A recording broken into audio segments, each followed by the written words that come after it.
Hey Psych2Goers, and welcome back to another Psych2Go video. Do you find it hard to socialize with other people? Do you feel overwhelmed at the thought of going to a social event? It can be very easy to confuse social anxiety and shyness since they share many of the same characteristics.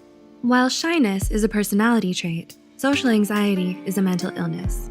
Before we begin, we'd like to mention that this video is created for educational purposes only and is not intended to substitute a professional diagnosis.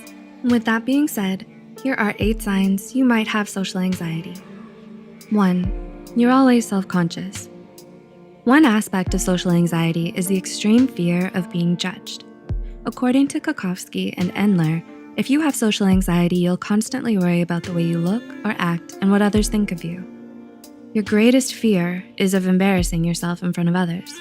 A shy person, on the other hand, will only worry about being judged in certain situations, like in public speaking or when meeting someone new. 2. Your anxiety feels out of hand. There are times when it's normal to feel shy or nervous around other people. For example, when you move to a new school or have to perform in front of an audience. But social anxiety is irrational and unwarranted. You may feel distressed about things as simple as making eye contact with someone, using public transportation, or eating in front of other people. The fear is always there. 3. It interferes with your performance. Have you ever called in sick to work when your anxiety became too overwhelming?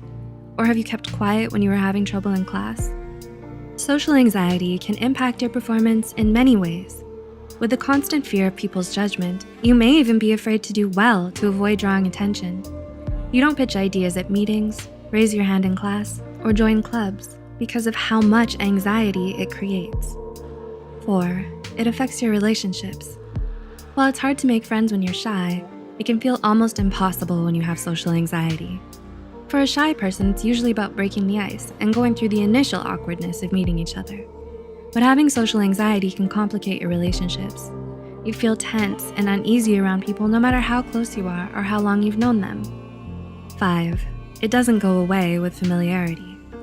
It's normal to feel shy at the beginning of a new relationship, but as you get to know each other, the tension will start to subside. This isn't the case if you have social anxiety. Instead, you always experience fear, distress, and embarrassment whenever you're around other people. It doesn't matter if it's your parents, siblings, or best friend. You always feel uneasy and stressed unless you're alone. 6. You overanalyze everything.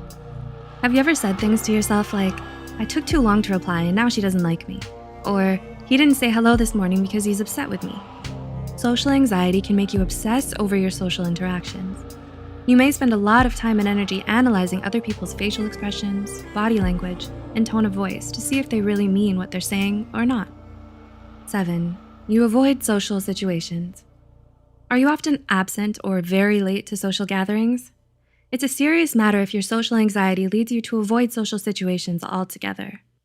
You decline invitations, refuse to speak in front of people, and you would rather sit in the corner to avoid being noticed than mingle with anyone else. It doesn't matter if it's a normal day at work or school, your own birthday party, or even your wedding day. And 8. You have physical symptoms. Do you feel nausea, dizziness, or chest palpitations when you're in social situations? Just like most anxiety disorders, social anxiety is often accompanied by physical symptoms. Some common ones are sweaty palms, shortness of breath, lightheadedness, and trembling. While these are also the same signs of someone having a panic attack, you'll be able to tell the difference if you only show these symptoms when anticipating or being out in a social setting. Do you relate to any of these symptoms above? Let us know in the comments below. If you do, you're definitely not alone, nor are you bad for feeling this way.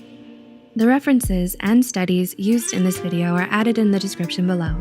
If you find this video helpful, be sure to like, subscribe, and share this video with those who might benefit from it as well. Thanks for watching, and we'll see you in the next video.